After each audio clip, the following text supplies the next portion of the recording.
വളരെ ചെറിയ എമൗണ്ട് ആവശ്യമുള്ളവരെയാണ് സാധാരണഗതിയിൽ ഒരു ടാർഗറ്റ് ചെയ്യണത്. നമ്മളിപ്പോൾ 50,000 രൂപയാണെങ്കിൽ അവർ ആദ്യം പറയും ഇതിന് ഇത്ര പ്രോസസിങ് ഫീ കഴിഞ്ഞിട്ട് ഇത്ര രൂപ നിങ്ങൾക്ക് തരും. അപ്പോൾ 46,000 രൂപ എന്ന് കൂട്ടിക്കോ. 50,000 രൂപയുടെ ലോണിന് 46,000 എന്ന് കൂട്ടിക്കോ. ഇത് കഴിഞ്ഞ് അവർ തിരിച്ച് പറയണത് നിങ്ങൾ 6 മാസം കൊണ്ട് 10,000 രൂപ വെച്ച് അടയ്ക്കണം. അപ്പോൾ എത്ര 50,000 ആണ് നമ്മൾ എടുത്ത ലോൺ, 48,000 ആണ് നമുക്ക് കിട്ടിയത്, 60,000 അടയ്ക്കണമെന്നാണ് അവരുടെ ടേംസ്. ഇതെല്ലാം ഞാൻ ഉദാഹരണം പറയുന്നതാണ്. ഇത് നമ്മളത് കൃത്യമായിട്ട് അടച്ചുകൊണ്ടിരിക്കുന്നു. ആ സമയത്തൊന്നും ഇവരൊരു ശല്യവും ചെയ്യില്ല. ഇത് കഴിഞ്ഞ് ഏകദേശം ഈ ലോൺ അടച്ച് അവസാനിക്കാറാവുന്ന സമയത്ത് അല്ലെങ്കിൽ അടച്ച് തീർന്നു കഴിഞ്ഞിട്ടാണ് ഇവർ സാധാരണഗതിയിൽ ഇൻ്റർവ്യൂ ചെയ്യുന്നത്.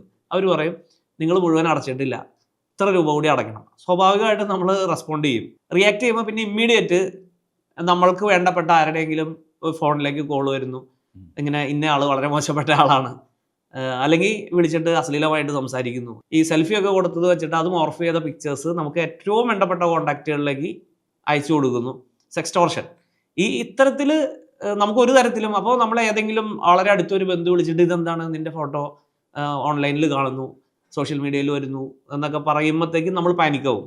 അപ്പോൾ ഉടനെ അവർ പറയുന്ന എമൗണ്ട് കൊടുക്കാൻ നമ്മൾ ചിലപ്പോൾ ഒരു 90% വൾണറബിൾ ആയിട്ടുള്ള ആൾക്കാരും അതിന് തയ്യാറാവും. അപ്പോൾ അത് കൊടുത്തു കഴിയുമ്പോഴത്തേക്കും പിന്നെ അവർക്കറിയാം വൺസ് ഇതിന് വഴങ്ങുന്ന ഒരാൾ എന്ന് പറഞ്ഞാൽ പിന്നെ അവർക്ക് ഈസിയാണ്.